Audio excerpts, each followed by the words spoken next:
Namaste, Jai Bharat. There were two Happy New Year incidents in the world, one in Germany, another one in US. When the people were celebrating New Year, two gentlemen went in their SUVs, they rammed into the crowd. Just imagine people are standing in crowd celebrating. Normally these SUVs are kind of monsters.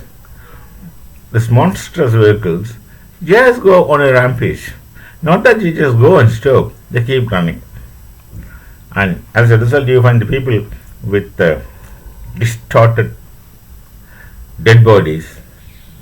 They die, then the bodies also get mutilated because the vehicle keeps running up and down until this man is caught and brought under control.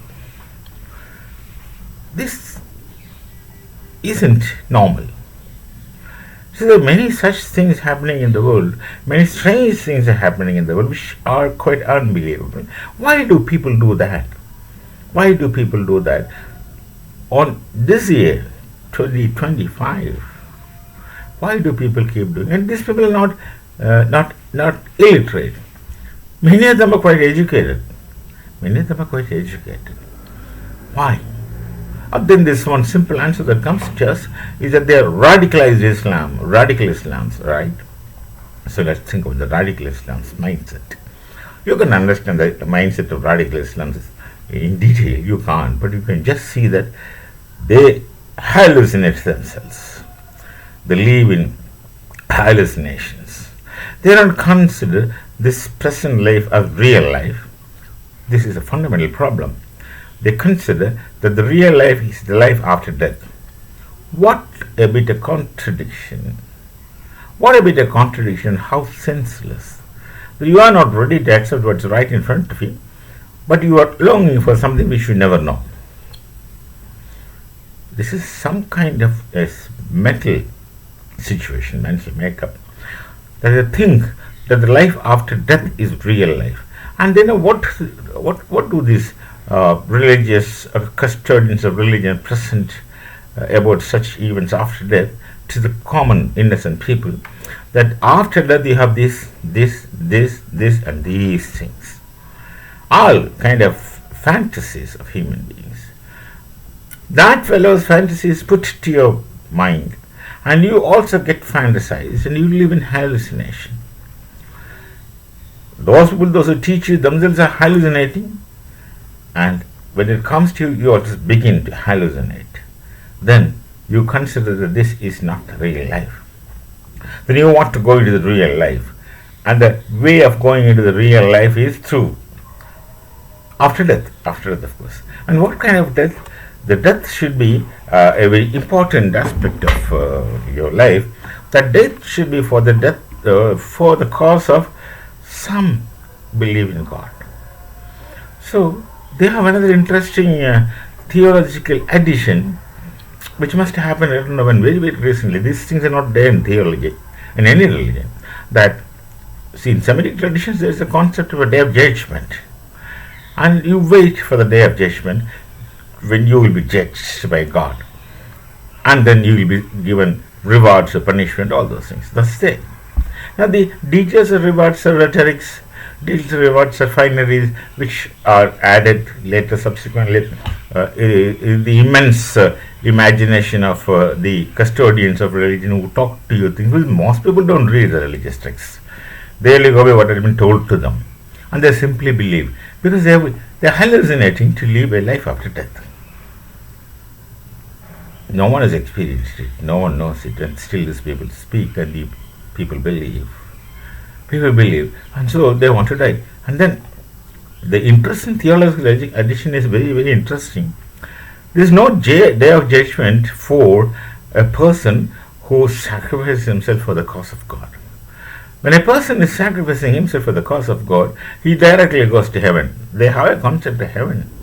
They directly go to heaven, trespassing the day of judgment. Now this is, I don't know who must have added this very interesting addition, which is not there in any theology. You just go directly to heaven. You don't have to wait for the day of judgment because you have performed a supreme sacrifice for God by sacrificing your life. This man must be 28 to 21. No, his age must be between 20 and 30 maybe. And the prime of his life is not it began, but that he lays down for a cause of his belief. With this faith, this kind of faith system, this kind of beliefs among people, with this kind of people who are hallucinating, anything can happen in this world. You can't, you don't know who is standing next to you. He is a very polite man, very decent man, appears to be very logical, appears to be very, very modest, but then suddenly he becomes a different person who wants to live after death. Who wants to live after death? Why don't somebody put some common sense to the people's mind? They may be God, they may be not God. Nobody knows. Let's accept the fact that no one knows whether there is a God or not. Whatever argument you produce, but this remains the fact that no one knows whether there is a God or not. Similarly, no one really knows that whether there is an existence after death or not. That is still ridiculous to think that you will continue to exist after death. This arises out of a psychological compulsion in a human being that no one wants to die. Of course, no one wants to die. Until you are physically tortured to that extent that you just fed up of life. Or mentally tortured that you are fed up of life, you just want to end everything. That's a different situation. But otherwise, everyone wants to prolong their life.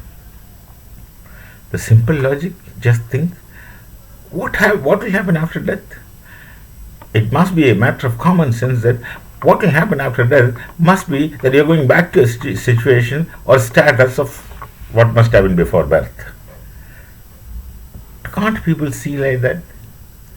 That what can happen after death is that you are going back to a place of a situation or a condition of before your birth about which you know nothing.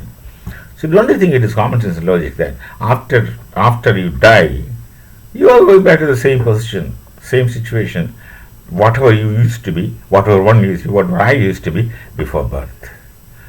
Nothing more, nothing less. I don't know anything about what before my birth. Even after my birth, I don't know anything until I acquire some kind of consciousness. So, don't live in hallucinations. When people hallucinate to this section, they'll do any kind of atrocities under this bitter belief or utter belief that they are going to live after death. No one is going to live after death. At least no one is sure that someone is going to live after death. You have no guarantee, you have no knowledge. You don't know. I don't know. No one knows. And this kind of existence is existence in hallucinations. People hallucinate themselves. And they hallucinate themselves through some kind of compulsion, through some kind of fear, of course, fear of punishment and promises of reward. Hallucinating to the extent of killing others. Believe in this helpless belief that you are in the service of a God. Another common sense logic. If there is a God, he doesn't need help. We Hindus call it as it, if there is a reality. We don't call, and we neither said he or she. Gender kind of concept doesn't come into our concept of reality. The reality that we don't know, we can't know, because first we have a finite mind, second they don't have qualities comprehensible, in the sense they are beyond qualities. This of course is a power of Shankara. Why you exist for something you do not know? You are not sure. It's a matter of common sense logic. You can't know. You do not know. And another common sense logic is that whatever identity you have is an identity picked up after being born. Suppose X was born into a different social situation, he would have been different. Suppose my son they were born in a different situation, they would have been different. Different situation means same with me and their mother as the same parents, but if they are brought up in a different society, in a different social context, they would be different human beings. They would not even bother to address their parents. Even otherwise they may not bother because their identities undergo evolution kind of things. So this hallucinating phenomenon, how can we deal with? You can't really deal with in all known methods. You can't deal with all known methods. I don't think no amount of reason can be put to them. No amount of reason is going to make difference to them. What to do?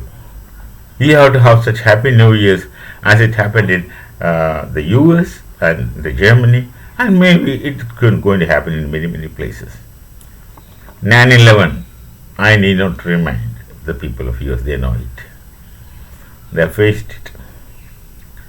They were all educated people, so-called educated people. So what is education then? Of course, the Bharatiya knowledge tradition has a very good answer to education. They make a distinction between information and knowledge. Anyway, that's a different story. So, how to deal with people in hallucination, I don't know. How to deal with people in hallucination, no one knows.